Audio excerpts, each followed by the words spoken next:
When back pain limits your life, more options matter.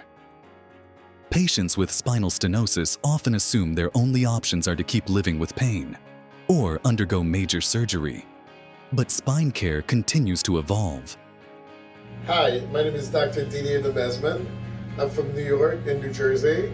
The name of my practice is University Pain and Spine Center. There's a new procedure that I want you to be aware of. It's called Endoscopic Less Invasive Decompression. Instead of doing traditional surgeries, there's a very less invasive way you can actually perform the procedure and get similar outstanding results. Every new procedure begins with physician evaluation, hands-on training, and careful patient selection. Because innovation only matters when it improves patient care. And the good thing is the fact that it's less invasive. The patient can go back to work sooner, less comorbidity, and the procedure works very well.